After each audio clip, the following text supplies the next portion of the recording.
오늘은 그 치아 교정의 대표적인 부작용 중에 하나죠. 치근 흡수라고 하는 것에 대해서 알아보려고 하는데요. 치아 교정을 이제 고민을 하시는데 이 치근 흡수라는 걸 들으셔서 뭔가 무서워서 망설이시는 분이라든지, 아니면은 내가 이미 교정 치료를 받았는데 치근 흡수가 좀 많이 와서 좀 걱정되신다든지, 그런 분들이 좀 참고하시면 좋을 것 같아요. 그래서 이런 치근 흡수가 왜 일어나는지, 그리고 이렇게 치근 흡수가 일어난 치아들이 장기적으로 봤을 때 문제가 없는지, 그런 부분들을 같이 설명드려 보도록 하겠습니다. 치근 흡수가 뭐냐면, 이제 교정 치료 과정에서 치아를 움직일 때 치아의 뿌리가 약간 흡수돼서 뿌리가 짧아지는 현상을 우리가 치근 흡수라고 이야기합니다. 그래서 이 치근 흡수는 사실은 이 치아 교정을 하게 되면 거의 모든 환자에서 일어난다 라고 이해를 하시면 됩니다. 근데 이제 치근 흡수가 엑스레이 상으로도 보일 정도로 많이 일어나서 짧아지는 경우도 일부 환자에서는 일어난다. 그래서 이 사진들을 보시면 이게 이제 교정 전 환자의 치아의 파노라마 사진이고요. 제가 이렇게 표시한 부분을 보시면 교정 전에 이 뿌리고요. 치아 교정을 하는 중간에 엑스레이 사진을 찍어보니까 어떤가요? 치아 뿌리가 이렇게 뭉툭해지면서 좀 짧아졌죠. 이게 이제 치근 흡수라는 거죠. 그러면 이런 치근 흡수가 왜 일어나는지, 치아 뿌리가 왜 흡수가 되는지 그 기전에 대해서 간단하게 설명을 드리면, 그건 이제 자연스러운 과정입니다. 이 치아가 움직이려면은 잇몸뼈가 흡수되고 생성되고 하는 과정들이 자연스럽게 일어나는데, 그 잇몸뼈를 흡수하는 세포들이 우리가 이제 클라스 셀이라고 합니다. 오스테오클라스라고 하는 셀들이 잇몸뼈를 흡수하게 돼서 치아가 이제 그쪽으로 이제 이동하게 되는데, 그러면 얘네들이 잇몸뼈는 흡수하는데 치아는 흡수 안 한단 말이에요. 평소에는. 왜 그러냐면은 이 치아 뿌리에는 우리가 이제 시멘토블라스트라고 하는 셀들이 있습니다. 세포들이 있는데, 이런 세포들이 치아 표면이 흡수되는 걸 막아주는 거예요. 이렇게 보호막 역할을 해주는 거죠. 근데 우리가 이제 치아 교정을 한다라고 했을 때 그 어떤 이유에서든지 간에 시멘토블라스트라는 세포들이 손상이 되거나 파괴가 되거나 하면, 그럼 이제 치아 뿌리 표면에 노출이 되겠죠. 그러면은 이제 이런 이제 클라스트 셀들이 잇몸뼈도 흡수하면서 이제 치아 뿌리도 같이 흡수를 하는 거예요. 그러니까 이제 치근 흡수가 같이 오게 되는 거죠. 이런 시멘토블라스트 셀들이 파괴가 되는지 여부에 따라서 우리가 이제 치아 뿌리가 보호가 되는지 흡수가 되는지들이 결정이 되는데, 그런 것들이 이제 교정 치료를 통해서 유발이 될 수 있다라고 하는 거죠.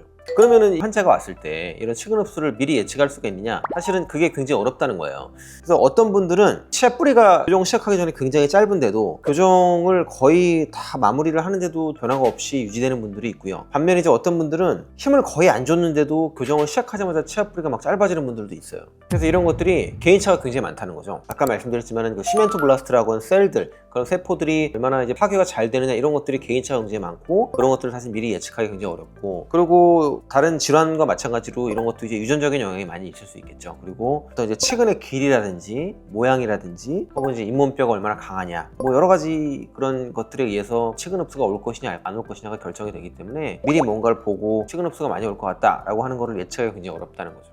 우리가 이제 교정을 시작하시는 분들은 반드시 교정치료 동의서에 교정치료를 하면 이런 치근 흡수가 일어날 수가 있고, 원인은 정확히 밝혀지지 않았고 미리 예측하기도 어렵다. 근데 이런 것들이 이렇게 발생할 수 있다는 거를 미리 이렇게 고지를 하고 있고, 교정치료를 시작하시는 분들은 이 부분을 반드시 숙지를 하고 그리고 시작하시는 것이 바람직할 것 같아요.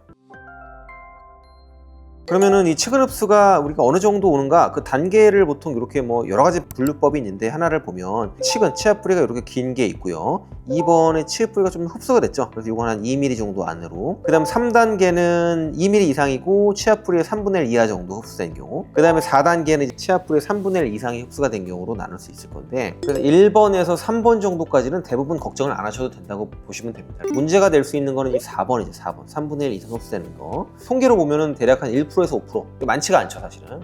이렇게 한 3분의 1 이상 흡수가 되는 경우들도 있다. 그러면은 이런 치근 흡수가 오면은 증상이 있느냐? 일단은 통증이 없습니다. 이 치근 흡수라는 게. 치아 뿌리가 아무리 흡수가 많이 돼도 환자가 뭐 아프거나 하지 않아요. 그래서 이게 사실은 느낌이나 그런 것들을 우리가 알 수가 없고, 시리지가 않고 예민해지지도 않는다. 그래서 시린 증상이나 아프거나 한 게 전혀 없다는 거죠, 치근 흡수가. 그리고 이 치아 뿌리가 이렇게 짧아졌는데 안쪽에 있는 치수라고 하는 것이 또 건강하다는 거예요. 신경치료도 할 필요가 없다는 거예요.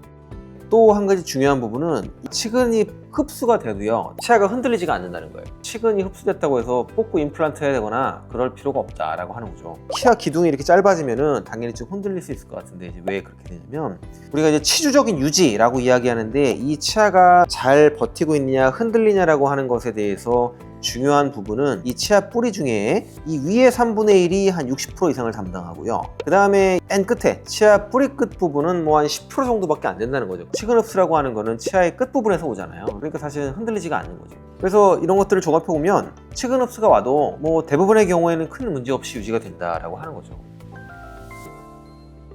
우리가 치아 교정을 하는 과정에서 이런 측은 흡수가 눈에 띄게 보인다라고 하면은 우리가 어떻게 대처를 하냐면, 일단은 계속 우리가 치아를 움직일 수는 없겠죠. 측은 흡수가 계속 올 수 있기 때문에 일단은 교정력을 중지를 시킵니다. 중지를 시키고 좀 기다리는 거죠. 안정화가 될 때까지 3, 4개월 정도 기다리고 엑스레이를 찍었을 때 측은 흡수가 추가적으로 진행이 되는 것 같지 않다라고 하면 다시 힘을 좀 약하게 줘서 이제 교정을 다시 시작하고, 이런 방식으로 하게 됩니다.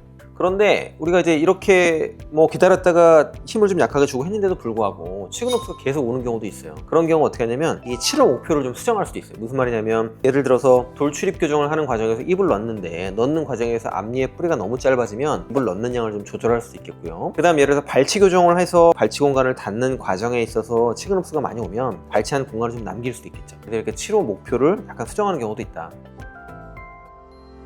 그럼 이제 가장 궁금해하시는 거죠. 치아 뿌리가 짧아졌을 때 이 치아가 빠지냐, 장기적으로. 예를 들어서 뭐 10년 후에 치아가 빠지는 거 아니냐, 뭐 이런 거 걱정하실 수 있잖아요. 그래서 그런 부분에 대한 장기적인 연구들이 굉장히 많은데, 그런 걸 한번 종합해서 언급을 드리면, 결과적으로는 이 치아 뿌리가 짧아도 정상적으로 기능을 잘 하더라라고 하는 거고요. 10년, 20년 지나도 이가 빠지거나 하지 않더라 라고 하는 것이 이제 결론이에요. 그러니까 너무 걱정할 필요가 없다라는 것이 이런 논문들의 결론이 되겠습니다. 다만 우리가 치아 뿌리가 짧아졌기 때문에 약간 취약할 수 있는 부분들은 있어요. 우리가 무언가에 부딪히면은, 심하게 부딪힌 경우 이가 빠지는 경우가 있잖아요. 근데 치아 뿌리가 짧으면 아무래도 그럴 가능성이 조금 더 올라가겠죠. 이런 트라우마에 대한 취약성이라든지, 그 다음에 우리가 치아가 빠지고 흔들리는 경우는 잇몸뼈가 나이 들면서 낮아지면 사실은 이가 흔들리고 빠지는데, 치아 뿌리가 짧으신 분들은 그런 거에 대해서 조금 더 취약할 수가 있죠. 그러니까 잇몸 관리를 조금 더 열심히 해야 될 필요는 있는 거죠. 적어도 치아 뿌리가 짧아져서 빠지진 않는다. 근데 다른 문제들과 연관되어서 조금 더 취약할 수는 있으니 그런 것에 대해서 더 관리는 필요하다라고 우리가 종합을 하시면 맞을 것 같아요. 그래서 우리가 이미 측은 흡수가 좀 심하게 오신 분들, 그런 분들이 주의해야 될 게 뭔지 마지막으로 한번 정리해보면요. 첫 번째는, 예를 들어서 앞니에 측은 흡수가 많이 왔다. 그러면 앞니에 너무 과도한 힘이 가해질 수 있는 그런 것들을 하지 마셔야 돼요. 이게 우리가 교합력이 될 수도 있고요. 단단한 음식을 앞니로 너무 자주 끊어 먹는다든지, 그런 것들은 앞니에 좀 트라우마를 줄 수 있겠죠. 그런 것들을 주의하시는 게 좋고, 그 다음에 내가 이갈이가 좀 심하다. 그런 분들은 마우스 가드나 이런 것들을 하시는 것도 하나의 방법이 될 수가 있죠. 그 다음에 두 번째는, 강한 외상이나 이런 것들에 취약할 수가 있기 때문에 격한 운동이나 그런 거에 대한 주의나 이런 것들은 또 필요할 수 있고요. 그 다음에 마지막으로 세 번째는, 우리가 위생관리, 잇몸 관리를 좀 철저히 하셔야 된다는 거죠. 치아가 흔들리는 원인은 잇몸뼈가 낮아지는 것이 원인인데, 그런 것에 있어서 치근이 짧은 분들은 더 취약할 수가 있기 때문에 그런 관리나 이런 것들을 조금 더 철저히 하시는 게 필요할 수 있겠습니다. 오늘은 그 치아 교정의 대표적인 부작용 중에 하나인 측은 흡수에 대해서 알아봤고요. 대부분의 경우에는 이런 것들이 문제가 되지 않지만, 일부 환자에 대해서는 측은이 좀 많이 짧아지는 증상들이 나타나는 경우도 있다. 그리고 이러한 것들은 사실은 미리 정확하게 예측하기 어려운 부분들이 있다는 거죠. 그리고 다행스럽게도 이렇게 측은이 좀 많이 짧아진 경우에도 오랫동안 기능을 유지하는 데는 크게 지장이 없으니, 이가 뿌리가 짧아져서 빠지지 않나라고 하는 그런 걱정들을 특별히 하실 필요는 없다는 거고, 다만 어떤 취약성이 있으니 그런 것들은 좀 여러 가지 노력해야 될 부분들은 좀 주의하시면 좋을 것 같습니다.